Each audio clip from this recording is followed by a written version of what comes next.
Fundamentalmente es un archivo que crea la Junta de Castilla y León para que recuperemos y conservemos todo lo que tenga que ver con fotografía, cine y vídeo, audiovisuales en general, relacionados con la comunidad, y de ahí que nuestro trabajo fundamentalmente sea la búsqueda, la recuperación de material, la conservación, pero al mismo tiempo es una especie, digamos, como de centro de investigación sobre esos mismos temas, ya no reducido exclusivamente a lo de Castilla y León, sino fotografía en general y su historia, cine en general y su historia en cualquier país o en cualquier zona donde se haya producido, como archivo fundamentalmente lo que tiene que ver con la Comunidad Autónoma de Castilla y León, como centro de investigación lo que tiene que ver con la fotografía, el cine y los medios audiovisuales como forma de expresión.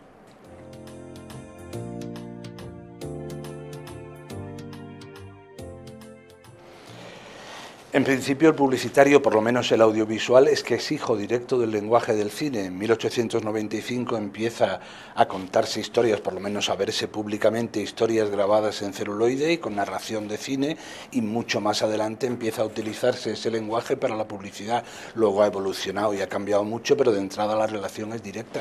El lenguaje publicitario audiovisual es hijo del cinematográfico.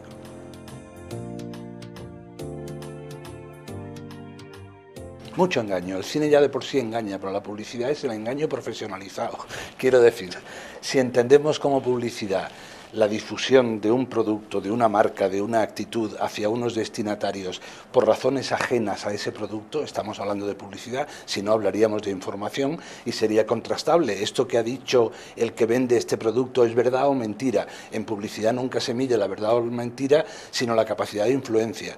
Entonces, si el cine es ficción en el sentido de que intenta hacerte creer una historia como si fuera verdadera, la publicidad le añade que intenta hacerte creer algo para que compres o para que obedezcas a quien la hace. A mí me parece necesariamente más engañosa que el cine, que ya lo es. Nadie pretende que el cine sea la realidad, hoy por lo menos, pero es que la publicidad es la transformación de la realidad puesta al servicio de la compra de un producto, y ahí es imposible no engañar, claro.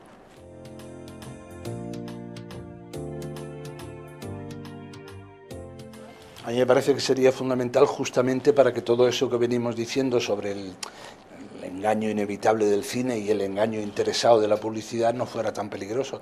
Si quien recibe el mensaje audiovisual, sea ficción, documental, publicitario, es consciente de en qué lenguaje le están hablando, puede defenderse perfectamente y, por ejemplo, decir: este anuncio es precioso, pero yo no pienso comprar este producto. Mientras que si no conoce el lenguaje con el que se le está hablando, acabará confundiendo las dos cosas y comprando algo porque le ha gustado la forma en que se lo anuncian, que no tiene nada que ver. Yo creo que es vital el aprendizaje de las características del lenguaje audiovisual en la primera enseñanza.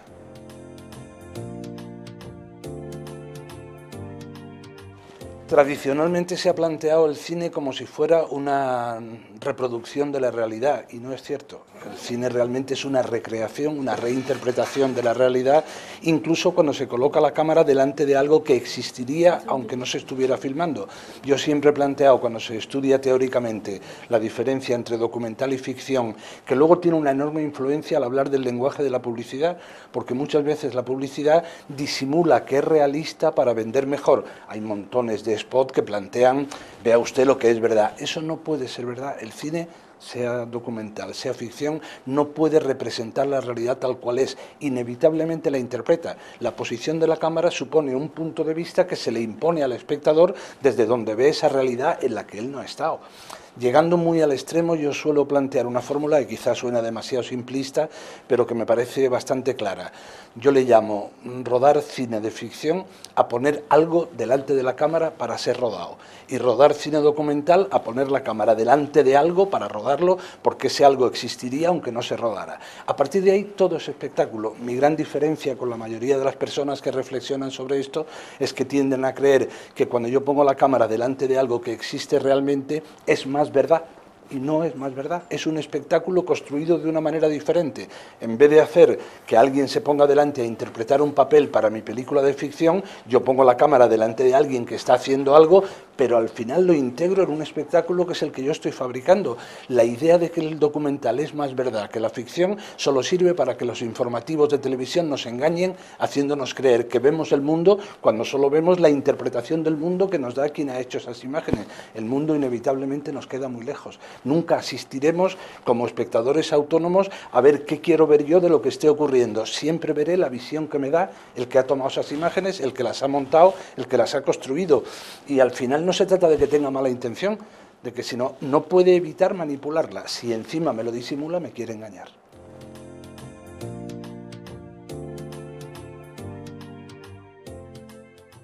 Daría quizá como conclusión final, que es que no hay poder en el mundo que tenga interés en alfabetizar a los ciudadanos en el audiovisual, porque así como un ciudadano analfabeto en el sentido clásico es menos útil socialmente, no puede leer normas, no puede hacer declaraciones escritas, y a cualquier gobierno le interesa mucho un ciudadano alfabetizado en el sentido clásico, a ningún gobierno creo yo que le interesa un ciudadano alfabetizado en el terreno audiovisual, porque es mucho más crítico, mucho más autónomo y puede llevar mucho más la contraria al poder. Con la palabra podemos ayudar, con la imagen nos adherimos emocionalmente a algo que a lo mejor va en contra de nuestros intereses.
Medialab USAL ha organizado un taller para estimular la creatividad y el trabajo colaborativo entre los alumnos de Bellas Artes de la Universidad de Salamanca. Elementos tan sencillos como papel, cintas adhesivas y gominolas son algunas de las herramientas con las que los participantes aprenden a pensar de manera más original. El taller estuvo dirigido por Miguel Ángel Jimeno, gestor cultural del espacio. El intercambio de ideas y fomentar la innovación entre los alumnos son algunos de los objetivos de este taller, que comenzó con un reto: crear una estructura alta y resistente con el menor número de espaguetis posibles. Así, los estudiantes aprenden que se puede ser muy creativo con pocos recursos.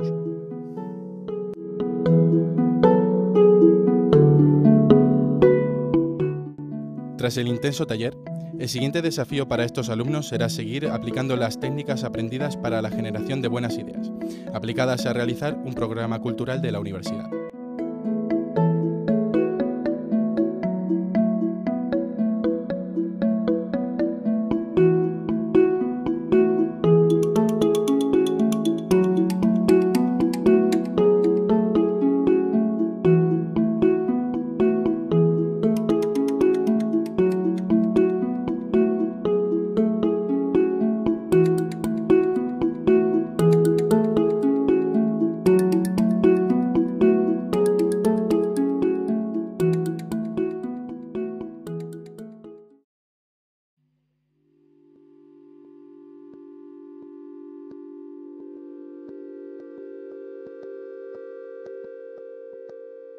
El eco de mis mujeres es una serie de autorretratos en el que nos remitimos o nos basamos o donde hacemos una revisión de los valores femeninos que se trataron en el siglo XX por mujeres artistas.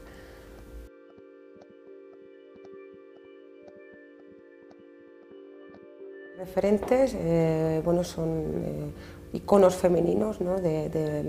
Muy influyentes en el siglo XX.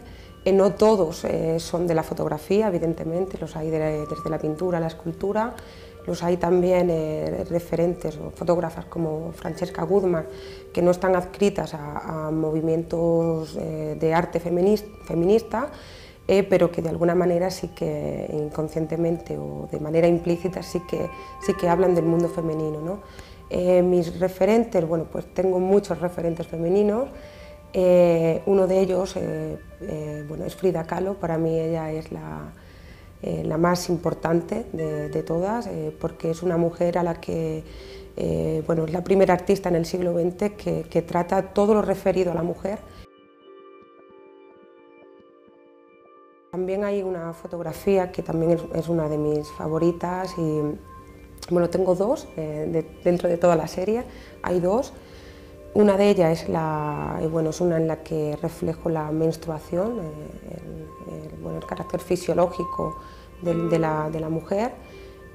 Ahí me baso en Carol Schneemann, que es una artista del arte feminista de los años 70, una de las artistas más influyentes, que sigue siendo un paradigma hoy en día, en el siglo XXI.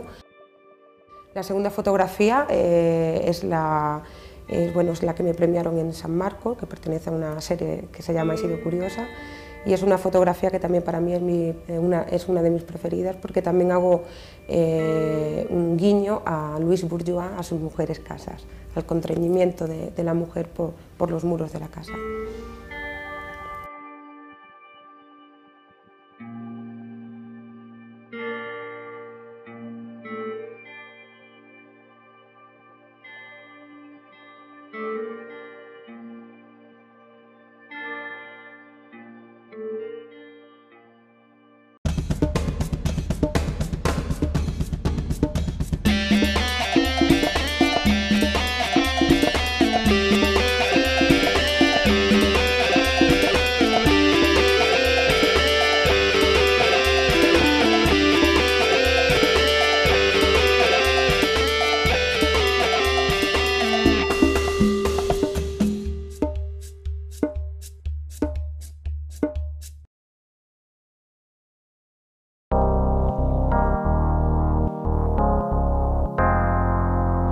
En la sala de exposiciones Cielo de Salamanca tuvo lugar la exposición El encuentro con la mirada, del artista Carmen Casey.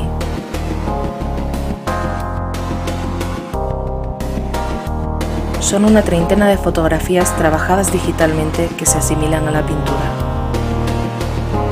Si abrimos la imaginación, podemos sumergirnos en lugares tan distantes como un vecindario de Moscú, una playa desierta o amenazadoras nubes en Irlanda.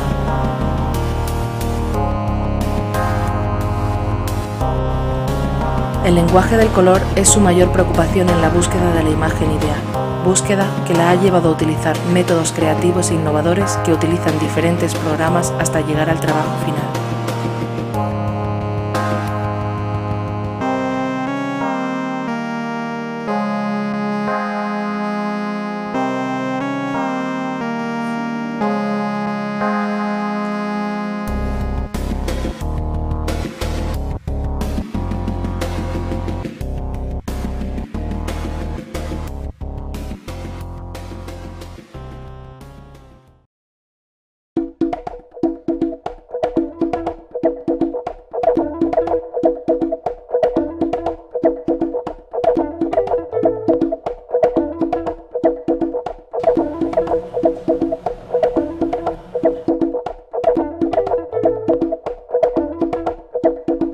Desde hace ya 3 años, un conjunto de jóvenes estudiantes de Salamanca forman el grupo de teatro Teatraco. Para conocerlos un poco mejor, hemos estado con 2 de sus miembros, Rubén y Elena. Bueno, pues nosotros lo denominamos cuentacuentos teatralizado porque combina lo que es la narración oral escénica con sketches de teatro. Entonces suelen ser versiones o adaptaciones de otros autores y algunas propias, pero siempre de humor. ¡Ay! ¡Que ha perdido la vida! ¡Ay! ¡Madre mía, qué desgracia más gorda! ¡Ay! ¡Ay, que ha perdido la vida! ¡Ay! Oye, no la he encontrado todavía. Bueno, pues nos basamos principalmente en que nos guste. Leemos muchos cuentos de diversos autores, pues por ejemplo tenemos cuentos de Woody Allen, de Isabel Allende, de Unamuno, de los hermanos Quintero, cuentos propios, como uno que ha escrito Rubén. Y una vez seleccionados los cuentos, los adaptamos, nos juntamos, los vamos leyendo y vamos escribiendo todas las tonterías que se nos ocurren en cada uno de los puntos así que vemos que pueden funcionar. Érase una vez un rinoceronte gris que no tenía capa azul y que tocaba el saxofón. ¡Alguien no!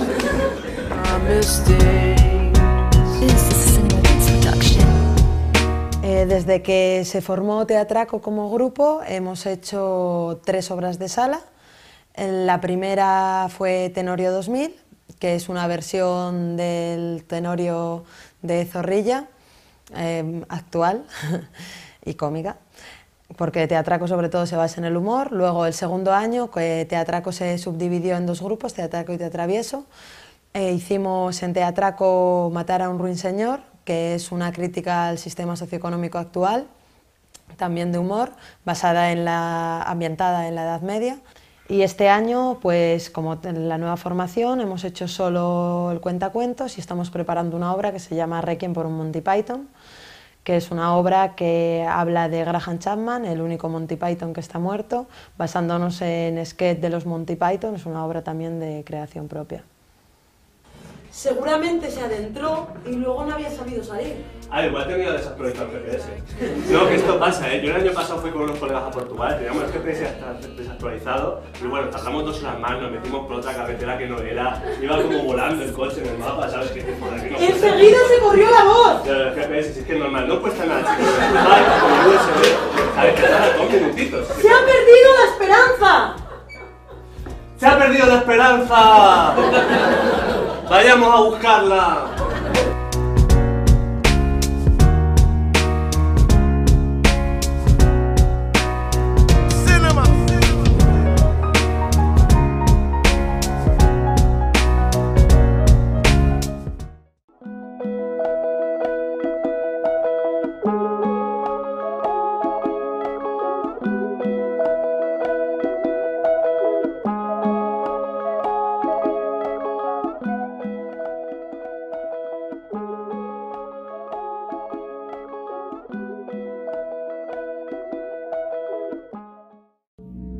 El autorretrato de Dani Cabrera tiene la intención de mostrar un retrato de su cuerpo físico, desnudo, delgado y peludo, reflejando la madurez de este, intercalando fundidos y fotogramas fugaces que muestran una evolución, además de hobbies, defectos y manías.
Mi música, mi baile, mis viajes, mi vida, mi retrato. Son mis amigos, mi familia, mis inspiraciones.